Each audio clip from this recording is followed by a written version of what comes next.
नमस्कार दोस्तों, कैसे हो आप सभी। स्वागत करते हैं आप सभी कैवस्त जी को इसमें। दोस्तों आज जो है कि बिहार डीएलएड एंट्रेंस एग्जाम 2026 के लिए एक प्रीवियस ईयर का क्वेश्चन पेपर लेके आए हुए हैं। जो पिछले बार क्वेश्चन पूछा गया है वही ओरिजिनल ऑथेंटिक पेपर है, तो इसे आप सभी पूरा कंप्लीट कर लीजिएगा। देखिए हम आपको 2022 से लेके 2025 तक में जितने भी पेपर हुआ है वो सारा पेपर हम कंप्लीट करवा रहे हैं आप सभी को। तो आप सभी एक एक करके प्रीवियस ईयर का जितना पेपर है सारा पेपर को कवर कर लीजिएगा, उस पर कमांड बना लीजिए, आप सभी रिजल्ट आराम से आपका हो जाएगा। तो चलिए शुरू करते हैं आज के इस पेपर को। पूरा आप सभी 100% सॉल्व कीजिएगा। इसमें आप सभी को हम कटअप भी देंगे कि 120 प्रश्न में कम से कम आपको 80 टारगेट लेके चलना है, 80 प्रश्न प्लस आपको सही करना है। ये आपको हम टारगेट दिए, इसे अचीव करना है आप सभी को। तो चलिए शुरू करते हैं। वीडियो को लाइक करके शेयर अपने दोस्तों में जरूर कीजिएगा। जो भी चैनल पर पहली बार है चैनल को जरूर सब्सक्राइब करके घंटी को प्रेस कर लीजिएगा आप सभी। तो चलिए शुरू करते हैं। आज का पहला सेक्शन देखते हैं हम सभी। पहला सेक्शन है आपका विज्ञान से। उसके बाद जैसे जैसे नंबर इधर उधर हो सकता है इसके लिए टेंशन नहीं लेना है। पूरा 120 क्वेश्चन आपको कंप्लीट करवाएंगे हम, ठीक है, दिखाएंगे। 46 नंबर क्वेश्चन से शुरू करते हैं हम सभी। अगर हवा ध्वनि संरचना की विपरीत दिशा में बह रही है तो ध्वनि का वेग क्या होगा। हवा क्या है, ध्वनि संरचना की अगर विपरीत दिशा में है तो ध्वनि का वेग हमेशा यहाँ पर घटेगा, याद रखिएगा, क्योंकि यहाँ पर अवरोध पैदा किया जाएगा। और आप सभी को पता है कि ध्वनि को गमन करने के लिए एक माध्यम की आवश्यकता होती है, जबकि प्रकाश को गमन करने के लिए माध्यम की आवश्यकता नहीं होती है। आप सभी को यह पता होना चाहिए कि ध्वनि सबसे अधिक किसमें गमन करती है, ठोस में, और प्रकाश सबसे अधिक किसमें गमन करती है, निर्वात में। तो दोनों को ध्यान दीजिएगा। ध्वनि का सबसे चाल किसमें कम रहता है, निर्वात में। प्रकाश का चाल सबसे कम किसमें रहता है, तो ठोस में। ध्यान देंगे आप सभी दोनों को। अगला क्वेश्चन देख लीजिएगा। निम्नलिखित में से कौन सा एक जल प्रदूषण का प्रमुख कारण है। देखिए जल प्रदूषण का प्रमुख कारण है औद्योगिक कचरा। याद रखिएगा आप सभी, जितने भी उद्योग संरचना आप सभी देख रहे हैं इससे संबंधित जितने भी कचरा निकलता है तो वो कहाँ बहा दिया जाता है, पानी में बहा दिया जाता है। तो उससे ज्यादातर जल प्रदूषण होता है। अगला है निम्नलिखित में से कौन एकल झिल्ली से घिरा हुआ है। तो देखिए एकल झिल्ली से जो घिरा हुआ है लाइसोसोम। याद रखिएगा आप सभी, लाइसोसोम को हम से क्या कहते हैं, प्रोटीन संश्लेषण में मदद करता है ये, यानी कि प्रोटीन का संश्लेषण करता है। माइटोकॉन्ड्रिया क्या करता है, ये आपका ऊर्जा को संग्रहित करता है, जिसे हम सभी पावर हाउस कहते हैं। याद रखेंगे आप सभी। क्लोरोप्लास्ट रंग प्रदान करता है। अगला क्वेश्चन है कि किस जीव का प्रयोग जैविक खाद के रूप में किया जाता है। अजोला का प्रयोग करते हैं, याद रखिएगा। दोहरा निषेचन विशिष्ट है, तो दोहरा निषेचन विशिष्ट जो है ये आपका एंजियोस्पर्म इसका बिल्कुल करेक्ट आंसर होगा। क्या, एंजियोस्पर्म। अगला है किसी तत्व की परमाणु संख्या होती है। तो किसी भी तत्व की परमाणु संख्या जो होती है वो प्रोटॉनों की संख्या होती है। याद रखिएगा किसकी संख्या, प्रोटॉनों की संख्या होती है। और परमाणु संख्या को हम सभी जेड से डिनोट करते हैं। ध्यान दीजिएगा आप सभी, किससे, जेड से। अगला है कि किसी वस्तु के लिए गुरुत्वीय त्वरण का मान स्वतंत्र होता है। तो ये किससे स्वतंत्र होता है, गुरुत्वीय त्वरण का मान वस्तु के द्रव्यमान से स्वतंत्र होता है। याद रखिएगा आप सभी, किससे, वस्तु के द्रव्यमान से। तो ऑप्शन में डी करेक्ट आंसर होगा। अगला है कि प्रकाश के परावर्तन के कितने नियम हैं। तो देखिए प्रकाश के परावर्तन के 2 ही नियम होता है। याद रखिएगा आप सभी। इसमें पहला जो हो जाएगा आपका, पहला हो जाएगा आपतित किरण, परावर्तित किरण तथा आपतन बिंदु पर खींचा गया अविलंब तीनों एक ही समतल में होते हैं, पहला। दूसरा हो जाएगा आपका आपतन कोण परावर्तन कोण के बराबर होते हैं। तो ये 2 ही नियम होते हैं, ध्यान दीजिएगा आप सभी। अगला प्रश्न पर ध्यान दीजिएगा फ्रेंड आप सभी। अगला प्रश्न है कि एक हॉल फर्श 8 मीटर लंबा तथा 6 मीटर चौड़ा है। एक चींटी इसके एक कोने से विकर्णित सम्मुख दूसरे कोने तक जाए तो चींटी का विस्थापन क्या होगा। जैसे मान लीजिए कि एक हॉल का फर्श है इस प्रकार से, ठीक है, एक हॉल का फर्श है और चींटी यहाँ से लेके यहाँ पर विस्थापित कर रहा जा रहा है। और जिसकी लंबाई की बात किया जाए तो 8 मीटर दिया हुआ है और चौड़ाई इसका 6 मीटर दिया हुआ है। तब यहाँ पर उसका विस्थापन पूछा गया। तो विस्थापन यानी कि ये वाला मांग का वैल्यू पूछा गया। आप सभी को पता है, अगर पाइथागोरस फार्मूला पढ़े होंगे तो आपको पता होना चाहिए। पाइथागोरस फार्मूला में क्या हो जाएगा, अगर किसी का मान भी निकालना है तो पाइथागोरस फार्मूला बराबर क्या हो जाएगा, अगर ये विकर्ण का मान निकालना है तो विकर्ण बराबर क्या होता है। आप सभी को पता है कि अगर विकर्ण बराबर पूछा जाए आप सभी इसे, तो आप सभी को पता है कि रूट अंदर एल का स्क्वायर प्लस बी का स्क्वायर हो जाएगा ना। तो रूट अंदर एल का स्क्वायर प्लस बी का स्क्वायर हो जाएगा। तो देखिए तो रूट अंदर l का स्क्वायर में 8 का स्क्वायर हो जाएगा, प्लस यहाँ पर b का स्क्वायर में 6 का स्क्वायर हो जाएगा। तो यहाँ पर हो जाएगा 8 8 64 और प्लस यहाँ 36। तो रूट अंदर कितना हो जाएगा इसका वैल्यू, रूट अंदर दोनों को जोड़ दीजिएगा तो 100 हो जाएगा। और रूट 100 का मान कितना होता है, 10 होता है। तो 10 इसका करेक्ट आंसर होगा, ध्यान दीजिएगा आप सभी। क्लियर है। अगला है मेंडलीव के समय ज्ञात तत्वों की संख्या थी। तो देखिए जब मेंडलीव ने तत्वों की ज्ञात की थी तो उस समय तत्वों की संख्या 63 थी। ध्यान देंगे आप सभी, कितना, 63। अगला है विद्युत परिपथ में दो बिंदुओं के बीच विभवांतर मापने के लिए प्रयुक्त होता है। तो इसे कह सकते हैं कि वोल्ट मीटर का प्रयोग करते हैं। किसका प्रयोग करते हैं, वोल्ट मीटर का। देखिए फ्रेंड जितने भी आपसे जुड़े हुए हैं आपसे भी वीडियो को लाइक ज़रूर कीजिएगा, अपना प्यार ज़रूर दीजिएगा इस वीडियो पे। देखिए हम हर वक्त कोशिश करते हैं कि आपको बेहतर कंटेंट हम प्रोवाइड करें। इसके अलावा देखिए जो भी क्लासेस है बिल्कुल सिलेबस के आधार पर करवा रहे हैं। जो पिछले बार क्वेश्चन पूछा गया है, जो प्रीवियस क्वेश्चन है जो पूछा गया है उसी लेवल का क्वेश्चन दिया जा रहा है और उसी पैटर्न पर आपको क्वेश्चन दिया जा रहा है ताकि आप बेहतर तरीके से आप पेपर में प्रदर्शन कर सकें। तो हम अपने तरफ से पूरा एफर्ट लगाते हैं आप सभी के लिए ताकि आपको बेहतरीन कंटेंट मिले। तो सिर्फ आप सभी अपना प्यार इस चैनल पर बनाए रखिएगा, लाइक कीजिएगा, शेयर अपने दोस्तों में कीजिएगा, ठीक है। और जो भी चैनल पे पहली बार आए चैनल को जरूर सब्सक्राइब कर घंटे को प्रेस कर लीजिएगा आप सभी, क्योंकि यहाँ हम आपको कंप्लीट तैयारी करवा रहे हैं बेहतरीन तरीके से। तो जो भी वीडियो आता है उसे मिस मत कीजिएगा, हम इतना आप सभी से कहेंगे। पदार्थ की अवस्थाएं हैं, तो देखिए पदार्थ की अवस्थाएं कौन कौन सा होता है, 3 ही होता है, ठोस द्रव गैस होता है, ठोस द्रव गैस होता है। तो ऑप्शन में भी करेक्ट आंसर होगा, आराम से बना सकते थे। निम्नलिखित में से कौन F2 पीढ़ी में लक्षण रूपी एक संकर संस्करण का अनुपात है।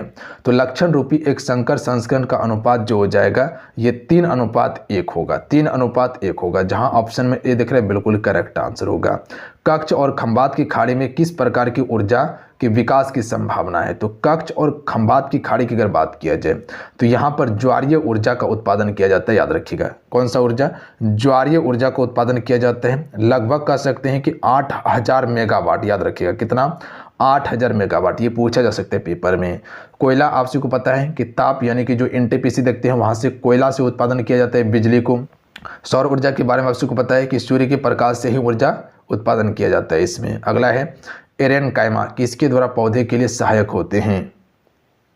हाइड्रोफाइट में उत्प्लावन करने से, हाइड्रोफाइट में उत्प्लावन प्रदान करने से। ऑप्शन में डी करेक्ट आंसर होगा। अगला है निम्नलिखित में से कौन पारा का अयस्क है। तो आराम बिल्कुल आसान क्वेश्चन है, सिनेबार। ऑप्शन में ए राइट आंसर होगा। अगला क्वेश्चन है कि सजीव में पाए जाने वाला जैव पराक्रम है। तो पोषण शोषण जनन ये सभी हो जाएगा। ऑप्शन नंबर बी पोषण शोषण जनन ये सभी हैं। विद्युत हीटर में तार की कुंडली किस तत्व की बनी होती है। जो विद्युत हीटर में तार देखते हैं उसका जो कुंडली है ये किसकी बनी होती है, नाइक्रोम की बनी होती है। किसकी, नाइक्रोम की। भार के विचार से जल में हाइड्रोजन और ऑक्सीजन का अनुपात। तो यहाँ पर पहले हाइड्रोजन का बताना है और उसके बाद ऑक्सीजन का अनुपात बताना है। 1:8 होगा, ध्यान दीजिएगा आपसे भी। कितना हो जाएगा, 1:8। अगला क्वेश्चन है कि पोषण जिसमें जीव शरीर के अंदर भोजन लेता है और एंजाइम का उपयोग करके पचाता है उसे क्या कहते हैं। इसे हेलोजोइक कहा जाता है। क्या कहा जाता है, हेलोजोइक। क्वेश्चन को समझिएगा कि पोषण जिसमें जीव शरीर के अंदर भोजन लेता है और एंजाइम का उपयोग करके पचाता है उसे हम सभी हेलोजोइक कहते हैं। तो यहाँ से आपका साइंस का सेक्शन कंप्लीट हो जाता है। अब आइए सामाजिक अध्ययन का देख लेते हैं। क्वेश्चन है कि आज भारत में जल विद्युत शक्ति लगभग योगदान करती है उत्पादित कुल बिजली का कितना प्रतिशत। तो जल विद्युत लगभग जो है कि 22% योगदान करती है अभी के समय में बिजली में, और जबकि ताप विद्युत की बात किया जाए तो लगभग जो है कि 60%। ध्यान दीजिएगा जो कोयले से उत्पादन होता है, दोनों याद रखिएगा। अगला है कि धर्मनिरपेक्ष राज्य की स्थापना सर्वप्रथम कहाँ हुई थी। तो धर्मनिरपेक्ष राष्ट्र की स्थापना सबसे पहले अमेरिका में, याद रखिएगा। और अमेरिका जो है एक धर्मनिरपेक्ष राष्ट्र है। अगला है दाचीग्राम जो जम्मू कश्मीर में स्थित है, क्या है ये। दाचीग्राम एक अभयारण्य है या राष्ट्रीय उद्यान है या वन्यजीव कह सकते हैं कि संरक्षण वाला केंद्र यानी कि बायोस्फीयर रिजर्व है। तो याद रखिएगा ये आपका एक राष्ट्रीय उद्यान है आपका, ध्यान दीजिएगा आप सभी। और इसे 1981 में राष्ट्रीय उद्यान घोषित किया था। अगला है मतगणना का कार्य कौन करता है? जो मत का गणना होता है यानी कि वोटिंग का कार्य चुनाव आयोग का होता है। तो चुनाव कराने की जिम्मेदारी चुनाव आयोग का ही है। बाघ परियोजना की शुरुआत कब हुई थी? देखिए, बाघ परियोजना की शुरुआत की बात किया जाए तो यह आपका 1973 इसका बिल्कुल करेक्ट आंसर होगा, याद रखिएगा। कब? 1973 में। अगला है रूस जापान का युद्ध कब हुआ? रूस और जापान का युद्ध ये 1905 में हुआ था, रूस और जापान का युद्ध। इससे पहले भी आपको ये क्वेश्चन बताए थे और ये क्वेश्चन 2024 में भी पूछा गया है रूस जापान के युद्ध के बारे में, यानी कि ये रिपीट क्वेश्चन है। ब्रिटेन में किस वर्ष सार्वजनिक वयस्क मताधिकार को मान्यता मिली? तो ये 1928 के समय में मिला था, ध्यान दीजिएगा। कब? 1928 के समय में, याद रखिएगा 1928। अगला है कि वह भूमि जो 5 से अधिक कृषि वर्षों के लिए बनी खेती को छोड़ दी जाती है तो उसे हम सब किस रूप में जानते हैं? तो इसे कृषि योग बंजर भूमि कहते हैं। क्या कहते हैं? कृषि योग बंजर भूमि। सी राइट आंसर होगा। रेशम के धागे का उत्पादन के लिए रेशम कीड़े के पालन के रूप में जाना जाता है, तो इसे हमसे रेशम उत्पादन के रूप में जानते हैं। ऑप्शन में सी राइट आंसर होगा, रेशम उत्पादन के रूप में। आइए अगला प्रश्न देख लीजिएगा। काली मिट्टी का दूसरा नाम क्या है? देखिए, काली मिट्टी जो होता है कपास की उपजाऊ के लिए अति महत्वपूर्ण मिट्टी है। जो महाराष्ट्र हो गया, गुजरात हो गया, मध्य प्रदेश का पश्चिमी वाला क्षेत्र हो गया, ये सभी क्षेत्र में काली मिट्टी का विस्तार है। इसे हम सभी रेंगूर मिट्टी कहते हैं, याद रखिएगा आप सभी। कौन सी मिट्टी? रेंगूर मिट्टी। टाटा आयरन एवं स्टील कंपनी की स्थापना किसने की थी? देखिए, 1907 ईस्वी में इसकी स्थापना जमशेदपुर के साक्षी नामक स्थान पे खरकई और स्वर्णरेखा नदी के तट पर की गई थी और इसके संस्थापक था जमशेदजी टाटा, याद रखिएगा। कौन? जमशेदजी टाटा। नेपाल की सबसे लंबी नदी कौन सी है? देखिए, नेपाल की सबसे लंबी नदी कोसी नहीं होगा, घाघरा नहीं होगा, नारायणी भी नहीं होगा, तो बच गया करनाली। तो करनाली ही इसका बिल्कुल करेक्ट आंसर हो जाएगा। कोसी को बिहार का शोक कहते हैं, हम सभी पता है आप सभी को, बिल्कुल। आइए अगला है, बिरसा मुंडा ने ईसाई मशीनरियों पर कब हमला किया था? देखिए, बिरसा मुंडा की अगर बात किया जाए तो इसे धरती आबा के नाम से जाना जाता है। बिरसा मुंडा 1900 ईस्वी में जो है कि इसका मृत्यु हो जाता है रांची जेल में हैजा के कारण, कहा जाता है। तो ईसाई मशीनरियों पर सबसे पहले जो हमला किया था ये 24 दिसंबर 1889 में किया था, याद रखिएगा। कब? 24 दिसंबर 1889 को। लोकतंत्र में शासन कौन करता है? तो देखिए, लोकतंत्र में शासन जनता के द्वारा किया जाता है। जूट उद्योग के सबसे अधिक कारखाने मिलते हैं कहां पे? हुगली नदी, हुगली इसका बिल्कुल करेक्ट आंसर होगा, हुगली नदी के तट पर। क्योंकि आपको पता है कि जूट सबसे अधिक उत्पादन पश्चिम बंगाल भारत में करता है। हालांकि बांग्लादेश और पश्चिम बंगाल जो है ये जूट का सबसे बड़ा उत्पादक केंद्र माना जाता है। भारत में कैबिनेट शब्द का प्रयोग पहली बार किस संविधान संशोधन में किया गया था? यह आपका किया गया था 44वां संविधान संशोधन 1978 में, याद रखिएगा। 44वां संविधान संशोधन 1978। तो ऑप्शन में एक करेक्ट आंसर होगा। अगला है कि भारत में नई आर्थिक नीति की घोषणा कब की गई? तो इसकी घोषणा 1991 में की गई थी। कब? 1991 में। भारत में स्थित लोनार झील किस प्रकार की झील है? तो ये एक क्रेटर झील है, याद रखिएगा। लोनार झील जो है ये एक क्रेटर झील है, जो देखिएगा तो लगभग जो है कि 500 फीट जो है कि इसकी गहराई देखने के लिए हमें मिलता है। और ये जो हुआ है उल्का पिंड गिरने के कारण हुआ है, याद रखेंगे आप सभी। क्रेटर झील उल्का पिंड गिरने के कारण बनता है। अगला प्रश्न देख लीजिएगा। ग्यूसेप मेजने ने गुप्त भूमिगत की स्थापना की यंग यूरोप नामक ये समाज जो है ये कहाँ स्थापित हुआ था? यंग यूरोप नामक भूमिगत एक समाज की स्थापना किया गया था, कहाँ पे? बर्न में किया गया था। और ये कब हुआ था? 1833 में, याद रखिएगा। कब? 1833 में किया गया था। तो डेट याद रखिएगा। रंग भेद की नीति के विरुद्ध आवाज उठाने वाला कौन थे? मार्टिन लूथर किंग इसका बिल्कुल करेक्ट आंसर होगा, याद रखिएगा आप सभी। आइए अब थोड़ा सा देख लेते हैं हम सभी रीजनिंग, और जिसमें कि कह सकते कि तार्किक एवं विश्लेषणात्मक क्षमता। यहाँ से आपका सामाजिक अध्ययन वाला सेक्शन कंप्लीट हो गया है। क्वेश्चन देख लीजिएगा रीजनिंग में, थोड़ा सा ध्यान दीजिएगा आप सभी। एक श्रृंखला दी गई है जिसमें एक पद लुप्त है। दिए गए विकल्प में से सही पद आपको चुनना है। ए है, डी है, आई है, पी है। तो अगला जो क्वेश्चन मार्क दिया हुआ है तो इसके आगे कौन सा होगा, तो बिल्कुल आराम से बना सकते हैं। आपको बताएं बनाने के लिए पहले इसका अक्षर आपको अंक पता होना चाहिए अक्षर का। तो ए से डी कितना आगे हैं, तो ध्यान दीजिएगा 3 आगे हैं। जैसे कि ए गिनती कीजिए, ए के बाद क्या होता है बी, सी, डी, 3 आगे हैं। अब डी से आई देखिए कितना आगे हैं, तो 5 आगे हैं। आई से पी देखिए कितना आगे हैं, तो 7 आगे हैं। ठीक है, अब यहाँ से गैपिंग कीजिए, कितना अंक आगे 2, कितना 2 का गैपिंग है, तो आगे भी 2 का गैपिंग होना चाहिए। तो 7 में 2 जोड़ देंगे तो 9 हो जाएगा। अब अगला अंक यहाँ जोड़ देंगे, यानी कि पी से अब हमको गिनती करना है 9। तो पी के बाद क्या होता है, पी के बाद होता है Q, Q R S T U V W X Y होगा। तो यहाँ पर क्या हो जाएगा, वाई हो जाएगा। यानी कि पी होता है 16, 16 में 9 जोड़ दीजिएगा तो हो जाएगा 25। अब 25वां लेटर कौन सा होता है, वाई होता है। तो वाई जहाँ पर भी देख रहे हैं वो बिल्कुल करेक्ट आंसर होगा। ये सभी बिल्कुल हम डिटेल में आप सभी को एप्लीकेशन पे पढ़ाएंगे। और हालांकि ये कोडिंग डिकोडिंग सबका क्लास हो चुका है, तो जो भी क्लास किए हुए हैं तो बिल्कुल आराम से बनाते होंगे, कहीं कोई दिक्कत नहीं होगा। अब यहाँ पर देखिएगा ये आपका व्यवस्थित क्रम से दिया हुआ है, यानी कि बैठने के क्रम से है। थोड़ा सा इसको छोटा करके उसके बाद बताते। क्वेश्चन है कि 6 विद्यार्थी एक कतार में बैठे हैं। पी ई और आई के बीच में है। ई एन के बगल में बैठे हैं, एन वाई के बगल में बैठे हैं जो कि एकदम बाईं ओर हैं, और जे आई के बगल में बैठे हैं। तो बताइए कि ई के बगल में कौन बैठा है। अब आइए थोड़ा सा इसको छोटा करके उसके बाद सवाल को बनाना हम सभी शुरू करते हैं। तो कितने विद्यार्थी हैं, 6 विद्यार्थी। इस प्रकार से हम लाइन ड्रॉ कर लिए। 6 विद्यार्थी बताते हैं, 1 हो गया, 2 हो गया, 3 हो गया, 4 हो गया, 5 हो गया, एक 6 हो गया। देखिए बायां जो होगा ये बायां होगा और ये आपका दायां होगा। याद रखिएगा, आपसे कुछ नहीं बोला गया है तो मुख उत्तर की ओर होगा। अब समझिए क्वेश्चन क्या कहना चाह रहा था आप सभी से। हम रंग को चेंज कर लेते हैं, उसके बाद फिर बढ़ेंगे। देखिए P जो है E और I के बीच में है, तो P जहां पर भी बैठेगा वो E होगा और I के बीच में ही बैठेगा। याद रखिएगा, आपसे ये बात समझ गया आप सभी, ठीक है।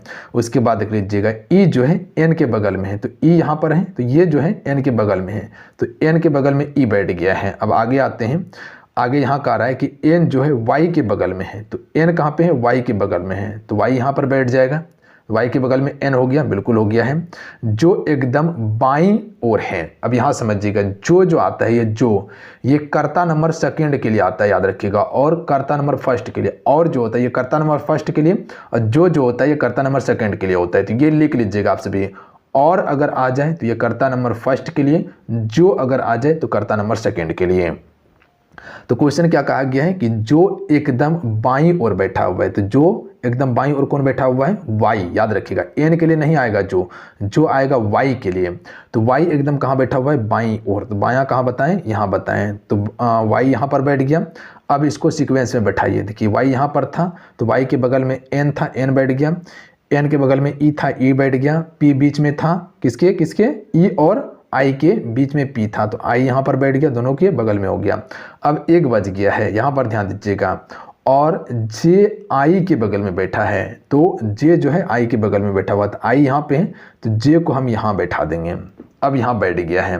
अब देखिए क्वेश्चन क्या पूछना चाह रहा था कि ई के बगल में कौन बैठा हुआ है, तो ई मेरा यहाँ पे है, तो बगल में एन भी है और पी भी है। तो देखिए एन और पी इसका करेक्ट आंसर होगा, तो एन पी ऑप्शन में ए राइट आंसर होगा। बात समझ गए आप सभी, बिल्कुल ध्यान दीजिएगा आप सभी। थोड़ा सा यहाँ पर दिमाग लगाइएगा तो आराम से बना सकते हैं। कहीं ना कहीं इसका एक छोटा सा पॉइंट दिया रहता है जो कि आपको पकड़ना होगा। देखिए छोटा सा पॉइंट यहाँ पर दिया हुआ था, यहाँ से यहाँ तक पढ़ के आएंगे तो कुछ भी पता नहीं चलेगा कैसे बैठाना है कैसे नहीं बैठाना है। बट यहाँ पर जैसे आप आए होंगे तो यहाँ आपको पता चल गया होगा कि वाई आखिर जाएगा कहाँ पे, दायां पे जाएगा या बायां पे जाएगा। तो वाई बायां में जाएगा, उसके बाद सीक्वेंस में पूरा बैठ गया। अगला है यदि 2 संख्याओं का एलसीएम और एचसीएफ बराबर है तो कौन सी संख्या होगा। अगर एलसीएम और एचसीएफ बराबर होगा तो ये समान संख्या होगा। एक कक्षा में संजीव का स्थान ऊपर से 7वां है। मान लीजिए कि ये एक कक्षा है, ठीक है। संजीव का स्थान ऊपर से 7वां था, यहाँ पर 7वां था, और नीचे से ये 28वें था, नीचे से भी ये 28वां था। मान लीजिए कि ये 28वां था नीचे से, ठीक है। तो बताइए कि कितने छात्र हैं टोटल। अब यहाँ से दोनों को गिनती कीजिए। 28 और 7 कितना होता है, तो इधर से 2 दीजिए 30 हो जाएगा, 30 5 35 हो जाएगा, ठीक है। बट रुकिए 35 आंसर नहीं होगा, यहाँ पर देखिए 35 भी दिया हुआ है, गलत हो जाएगा। देखिए संजीव को एक बार हम ऊपर से भी गिनती कर लिए और एक बार नीचे से भी गिनती कर लिए, तो संजीव 2 बार गिनती हो गया, 2 बार नहीं करना है संजीव को, एक ही बार गिनती करना है, या तो ऊपर से करना है या तो नीचे से करना है, तो 1 माइनस कर देंगे इससे, तो कितना हो जाएगा 34 इसका बिल्कुल करेक्ट आंसर होगा। ध्यान देंगे आप सभी, क्लियर है। आइए अगला क्वेश्चन है कि श्रृंखला 7 10 13 डैश डैश में 20वां पद कौन सा होगा, यानी कि अंतिम पद के बारे में पूछा गया है यहाँ पर। तो इस प्रकार का क्वेश्चन बनाने के लिए एक आपको फार्मूला पता होना चाहिए कि यहाँ पर होता है अगर आपको ए एन का मान निकालना है तो इसका फार्मूला होता है A plus n minus one into D होता है। ध्यान दीजिएगा आप सभी, ये फार्मूला आपसे समझ गए कि अगर ए एन का मान निकालना है तो ए प्लस n माइनस 1 बटा डी होता है, जो कि n माइनस 1 हॉल में रहेगा, याद रखिएगा ब्रैकेट में रहेगा। बात समझ गए। यहाँ पर देखिएगा a का मान जो है ये 7 दिया हुआ है, उसके बाद अगर डी की बात किया जाए तो डी के बाद डी का मान यहाँ पर 3 हो जाएगा, गैपिंग देखिएगा 3 3 का मारा गया है, 7 3 10 10 3 13 13 3 कितना हो जाएगा 15 15 3 18। ध्यान दीजिएगा आप सभी, इस प्रकार से आगे बढ़ते जाएगा आपका, ठीक है। इसी प्रकार से करते करते 20वां पद तक आपको जाना है, तो गैपिंग कितना दिया हुआ है, डी का मान 3 हो जाएगा और उसके बाद अंतिम पद जो दिया हुआ है यानी कि एन का मान जो है ये कितना है 20 है। तो अब यहाँ आगे आइए दिखाते हैं आपको कैसे आपको इसको बैठाना है। तो सबसे पहले ए का मान कितना था 7 हो जाएगा, प्लस में एन का मान कितना है 20 हो जाएगा, इससे माइनस 1 हो जाएगा और उसके बाद आपको डी का मान कितना बताए थे 3 बताए थे, यानी कि ये गुना में हो जाएगा। तो 7 हो जाएगा प्लस में, उसके बाद जो हो जाएगा यहाँ से 20 माइनस 1 हो जाएगा, तो ये 19 बचेगा, गुना 3 हो जाएगा। तो यहाँ से आप गुना का पहले काम करेंगे तो 19 तिया कितना होता है 57 होता है, 19 तिया 57 और 57 प्लस 7 कितना हो जाएगा 57 प्लस 7 हो जाएगा 64। तो 64 इसका बिल्कुल करेक्ट आंसर होगा। ध्यान दीजिएगा आप सभी, ए राइट आंसर होगा। दिए गए संख्या श्रृंखला में प्रश्नवाचक चिन्ह के स्थान पर कौन सी संख्या आएगी, यहाँ पर प्रश्नवाचक चिन्ह दिया हुआ है, अगली संख्या कौन सी है।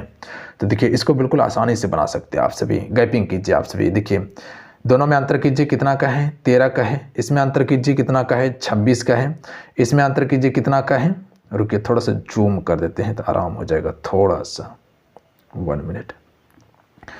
अंतर किए कितना का था 13 का, अंतर किए कितना का था 26 का, अंतर किए कितना का था 39 का। अब आगे अंतर करेंगे तो ये कितना का होगा ये समझिए। देखिए कितना कितना का हुआ 13 दूनी 26 13 39 13 चौके 52 का यहाँ अंतर होना चाहिए। तो अगर 80 में 52 जोड़ देंगे तो कितना हो जाएगा 132 हो जाएगा। तो 132 अगला अंक ऑप्शन में डी वाला होगा। यहाँ पर देखिए 13 गैपिंग था, 26 था, 80 था। अब आगे कितना गैपिंग था ये पता नहीं है, पर यहाँ पर देखिएगा तो ये गुना हुआ है, यानी कि इसके बीच में 13 का अंतर है, इसके बीच में भी 13 का अंतर है, तो आगे भी 13 का अंतर होगा। तो 39 में 13 जोड़ेंगे तो 52 हो जाएगा और फिर 52 को 80 में जोड़ेंगे तो 132 हो जाएगा। क्लियर है, ऑप्शन नंबर डी। अगला क्वेश्चन देख लीजिएगा, नीचे दिए गए एक वन आरेख में है जिसमें आपको बताना है कि नारी, माँ एवं डॉक्टर के बीच संबंध किस प्रकार का होगा। ऑप्शन आपको नीचे भी देखने के लिए मिल जाएगा। देखिए अगर नारी की बात किया जाए तो आपको पता होना चाहिए कि सभी माँ जो होता है, जितने भी माँ है वो क्या होता है नारी होता है। पता है आप सभी को, जितने भी माँ है वो क्या है नारी है। और कुछ नारी या कुछ माएँ क्या होता है डॉक्टर भी होता है, कुछ नारी या कुछ माँ क्या होता है डॉक्टर भी होता है। इस प्रकार से इसका सर्कल बनेगा। तो ये कहाँ पर आपको देखने के लिए मिल रहा है, ऑप्शन नंबर सी में देखने के लिए मिल रहा है। याद रखिएगा, माँ हो जाएगा बीच में, नारी हो जाएगा और कुछ नारी या माँ डॉक्टर भी होता है। तो option number C correct answer है। अगला देख लीजिएगा, एक प्रश्नवाचक चिन्ह दिया हुआ है, यहाँ पर आपको अगला संख्या बताना है। देखिए इसको कैसे बनाइएगा, ध्यान थोड़ा सा यहाँ पर दिमाग लगाइएगा। ना अंतर होगा, ना गुना होगा, ना भाग होगा, ना डिवाइड होने वाला, यहाँ पर कुछ नहीं होगा। बस यहाँ पर अंक को जोड़ देना है ये वाला, जैसे 4 + 5 + 6। देखिए 6 4 10 10 5 15 हो गया, 15 यहाँ पर दिया हुआ है, तो उसी प्रकार से इसको भी जोड़ देंगे। 6 + 2 + 7, 6 2 8 और 8 7 कितना होता है 15 होता है। तो option number C correct answer होगा इसका। बात समझ गया आपसे, बिल्कुल। आइए अगला पैटर्न देखिएगा आप सभी, यहाँ पर पैटर्न पे ध्यान दीजिएगा और यहाँ 2 जो स्थान खाली दिया हुआ है इसको भरना है। देखिए यहाँ पर थोड़ा सा गौर कीजिएगा, अंतर कीजिए, यहाँ पर कितना है, -2 का अंतर है। इसमें अंतर कीजिए, यहाँ पर भी -2 का अंतर है, -2 का अंतर है यहाँ पर भी।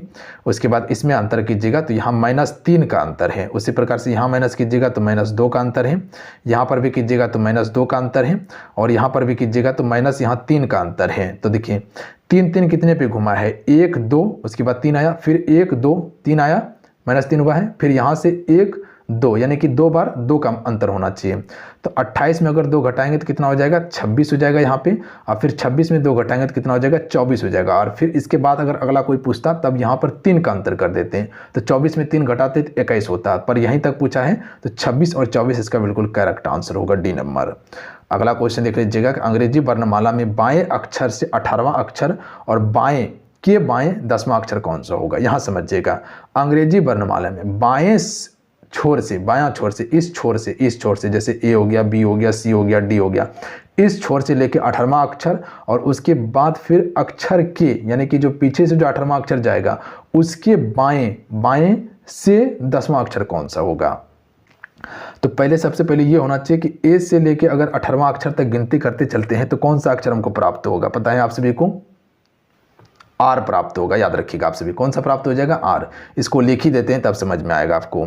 ए हो गया, बी हो गया, सी हो गया, डी हो गया, ई हो गया, एफ हो गया, जी हो गया, एच हो गया, आई हो गया, जे हो गया, उसके बाद के हो गया, एल हो गया, एम हो गया, एन हो गया, ओ हो गया, पी हो गया, क्यू हो गया, आर हो गया। देख लीजिएगा, 1 2 3 4 5 6 7 8 9 10 11 12 13 14 15 16 17 18, यानी क्या बोला गया, अंग्रेजी वर्णमाला में बाएं छोर से, इस छोर से लेके 18वें अक्षर, तो 18वां अक्षर आर आता है, और फिर अक्षर के बाएं, यानी कि जो 18वां अक्षर है इसके बाएं इधर जाएगा, इसका बायां किधर जाएगा, इधर जाएगा। याद रखिएगा, तो इसके बाएं 10वां अक्षर कौन सा होगा। तो अब गिनती कीजिए, 1 2 3 4 5 6 7 8 9 10, 10वां अक्षर एच होगा। तो ऑप्शन नंबर क्या हो जाएगा, डी करेक्ट आंसर होगा। और सबसे आसान तरीका बताते हैं, अगर बायां दिया रहे तो डायरेक्ट माइनस कर लेना है। बात समझिए, यहाँ पर भी बायां दिया हुआ है, यहाँ पर भी बायां दिया हुआ है, तो इसमें आपको क्या करना, माइनस करना। 18 - 10 कर लीजिए, 8 बचा, और 8वां अक्षर कौन सा होता है, तो एच ही होता है। जैसे गिनती कीजिए, A B C D E F G H, याद रखिएगा 8वां अक्षर कौन सा होता है, एच होता है। बात समझ गए आप सभी, बिल्कुल। अब आइए हिंदी सेक्शन से देखते हैं हम सभी। हिंदी में है, निम्न में से कौन सा वाक्य शुद्ध है। तो देखिए, शुद्ध वाक्य हो जाएगा कि निरपराधी को दंड मिलना चाहिए, ये वाक्य बिल्कुल शुद्ध है। बाकी बात ये सभी गलत है। जैसे कहा गया है कि भाई बहन जा रही है, गलत है। भाई बहन जा रहे हैं, याद रखिएगा, यहाँ पर स्त्रीलिंग और पुल्लिंग है तो रही का उपयोग नहीं होगा, रहे का उपयोग होगा, याद रखिएगा, तो ये गलत है। उसके बाद है बहुसंख्यक मनुष्य यहाँ आए थे, ये भी गलत है आपका। यहाँ उच्चारण यानी कि शुद्ध जो होगा कि बहुसंख्यक लोग यहाँ आए थे, मनुष्य नहीं होगा। उसके बाद सीता ने झूठ कही थी, ये भी गलत है। सही क्या होगा, सीता झूठ कही थी, सीता झूठ कही थी, ये सही होगा। बात समझ गए। रूपक अलंकार हैं, माया दीपक नर पतंग में, ये रूपक अलंकार है। माया दीपक नर पतंग, ये रूपक अलंकार का उदाहरण है। इनमें से कौन सा वाक्य अशुद्ध है। देखिए, अशुद्ध इसमें जो हो जाएगा कि गया में कई दर्शनीय स्थल देखने योग्य हैं। गया में कई दर्शनीय स्थल देखने योग्य हैं, ये गलत है, अशुद्ध है। शुद्ध क्या होगा कि गया में कई दर्शनीय स्थल हैं, गया में कई दर्शनीय स्थल है, ना कि कई दर्शनीय स्थल देखने योग्य हैं, तो ये आपका गलत हो जाएगा। बाकी बात ये सभी वाक्य बिल्कुल शुद्ध हैं, पढ़ लीजिएगा। पीताम्बर शब्द का संधि विच्छेद क्या होगा। इससे पहले अगर हिंदी वाला सेक्शन देखे होंगे जो कल आपको दिए थे, अगर उसको पढ़े होंगे तो बिल्कुल आराम से बना लीजिएगा। पीताम्बर का संधि विच्छेद, पित है अंबर जिसका अर्थात कृष्ण होता है, तो पित धन अंबर हो जाएगा इसका correct answer, option number D, पित धन अंबर होगा। अगला है शब्द और अर्थ के बीच संबंध शब्द के लिए प्रयुक्त शब्द हैं, तो ये शक्ति हो जाएगा। याद रखिएगा, क्वेश्चन क्या कहना चाह रहा है कि शब्द और अर्थ के बीच संबंध शब्द के लिए प्रयुक्त शब्द शक्ति शब्द होता है। साल वृक्ष के पत्ते धीरे धीरे लहरा रहे हैं, उपयुक्त में से रेखांकित शब्द हैं। तो यहाँ पर जो धीरे धीरे जो आप सभी देख रहे हैं, ये क्या है, तो देखिए धीरे धीरे यहाँ क्रिया विशेषण है। याद रखिएगा, क्या है, धीरे धीरे क्रिया विशेषण है। इसकी विशेषता क्या है, पत्ते की विशेषता क्या है कि वो धीरे धीरे लहरा रहे हैं, याद रखिएगा।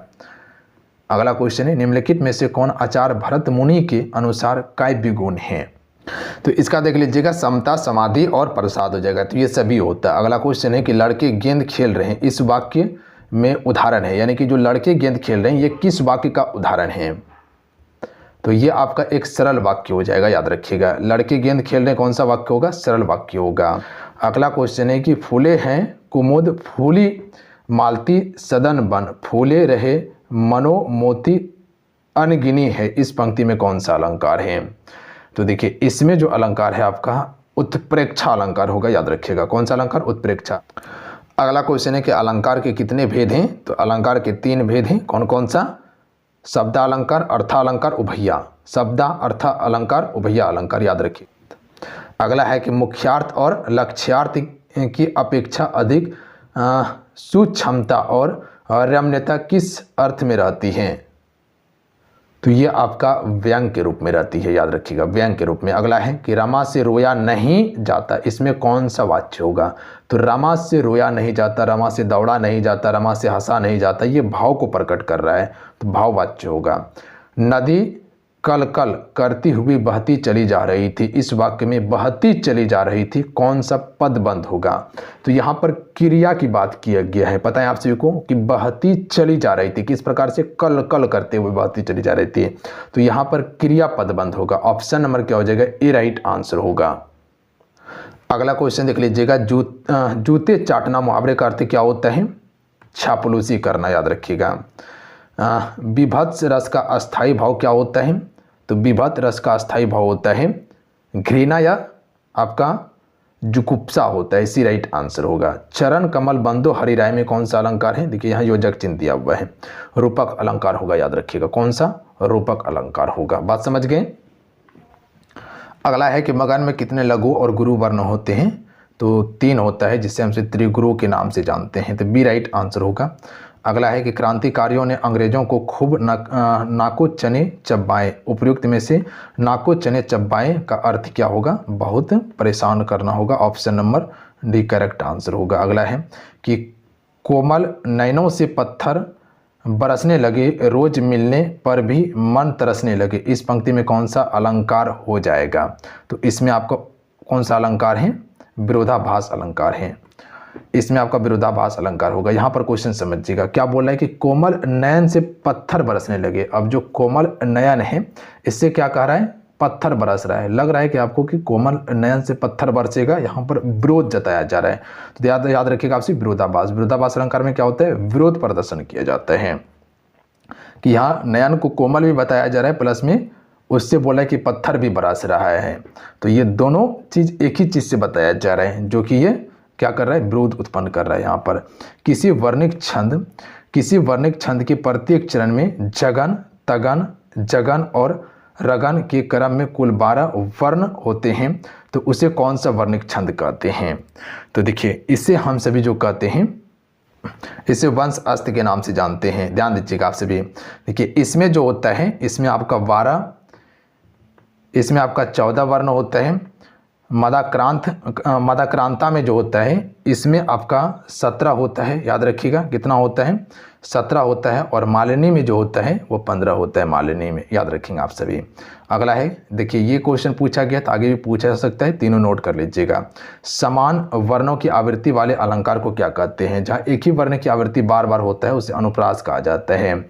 और एक ही शब्द हो और उसका अर्थ अलग अलग हो तो उसे क्या कहते हैं, आपका यमक अलंकार कहते हैं। मोहन चाकू से सेब काट रहा है, बिल्कुल आसान है। तो यहाँ चाकू से सेब काट रहा है, इसमें कौन सा कारक हो जाएगा। तो इसमें करण कारक हो जाएगा, याद रखिएगा। जहाँ करने का साधन हो करण कारक का अर्थ है। यहाँ पर एक गद्यांश दिया हुआ है जिसको पढ़ के आंसर करना था। यहाँ पर आपको बताते हैं गद्यांश का शीर्ष क्या है, थोड़ा सा ध्यान दीजिएगा। यहाँ मानवता का प्रमुख धर्म क्या है। तो यहाँ देखिए रेखांकित हम कर दिए कि मानवता का प्रमुख धर्म क्या था, कि वह स्वयं जिए और दूसरे को जीने दे, वह स्वयं जिए और दूसरे को जीने दे। ऑप्शन में बी राइट आंसर होता है इसका। अगला है कि जो समास विशेषण, विशेष और उपमेय और उपमान से मिलकर बनते हैं उसे क्या कहते हैं, या उसे कौन सा समास कहते हैं। तो जो विशेषण या विशेष या उपमान या उपमेय से मिलकर बनते हैं उसे कर्मधारय समास कहते हैं। अगला क्वेश्चन है कि देव जो महान है यह किस समास का उदाहरण है। तो देखिए देव जो महान है, यहाँ पर विशेष और विशेषण की बात हुआ है, याद रखिएगा। तो देव क्या है, महान है। तो किसकी विशेषता बताया जा रहा है? देव की विशेषता बताया जा रहा है कि देव क्या है? महान है। तो इसमें आपका कर्मधारय समास होगा। तो यहाँ पर विशेष और विशेषण की बात किया गया है। बात समझ गए? बिल्कुल समझ गए। तो यहाँ से आपका हिंदी वाला सेक्शन कंप्लीट हो जाता है। अब आइए थोड़ा सा मैथमेटिक और आपको इंग्लिश वाला सेक्शन दिखा देते हैं और इसका पीडीएफ हम टेलीग्राम पे दे देंगे। देखिए क्वेश्चन देख लीजिएगा कि इंग्लिश में क्या क्वेश्चन पूछा गया है। इसका आंसर हम जो है कि पीडीएफ सॉल्यूशन के साथ में टेलीग्राम पे दे देंगे। इससे पहले वाला भी आपको टेलीग्राम पे दे दिए थे, सॉल्यूशन के साथ में प्लस में इसका आंसर की भी दे दिए। तो वहाँ से डाउनलोड करके इसको बना लीजिएगा। पूरा क्वेश्चन दिखा देते हैं आपको कि कहाँ कहाँ से क्वेश्चन पूछा गया, किस किस सब्जेक्ट से क्वेश्चन पूछा गया है। वीडियो को पॉज करके आप देख के समझ लीजिएगा। हालांकि पीडीएफ दे देंगे, नहीं भी देखिएगा तो पीडीएफ को देख लीजिएगा। आपसे भी व्हाट्सएप ग्रुप में भी प्रोवाइड कर देंगे हम, ठीक है। यहाँ पर देख लीजिएगा गणित वाला सेक्शन से कि किस किस टॉपिक से क्वेश्चन पूछा गया है। ये सभी सब्जेक्ट मेरा नहीं है तो हम नहीं पढ़ा रहे हैं आपको, बट कोशिश रहेगा कि ये दोनों टॉपिक जितने अभी प्रीवियस ईयर को क्वेश्चन करवाए हैं ये दोनों टॉपिक आपको हम कंप्लीट करवा दें सब्जेक्ट का, ठीक है। तो ये देख लीजिए आपसे किस किस सब्जेक्ट से क्वेश्चन पूछा गया है, टॉपिक से क्वेश्चन पूछा गया है, ठीक है। इसका पूरा सोल्यूशन हम टेलीग्राम पे अवेलेबल करवा देंगे। पीडीएफ, आंसर और सॉल्यूशन तीनों दे देंगे टेलीग्राम पे। टेलीग्राम का नाम युवा शक्ति बिहार है, लिंक डिस्क्रिप्शन में दिया हुआ है। तो वहाँ से जाके आप सभी डाउनलोड करके बनाइएगा। पूरा 120 क्वेश्चन है इसमें, ठीक है। बात समझ गए आप सभी? तो चलिए आज कितना ही, आज के सेशन को यहीं कंप्लीट करते हैं। मिलते हैं। जय हिंद, वंदे मातरम। ध्यान रखिएगा, पढ़ाई करते रहिएगा। जाते जाते सेशन को लाइक करके शेयर करके जाइएगा। जय हिंद।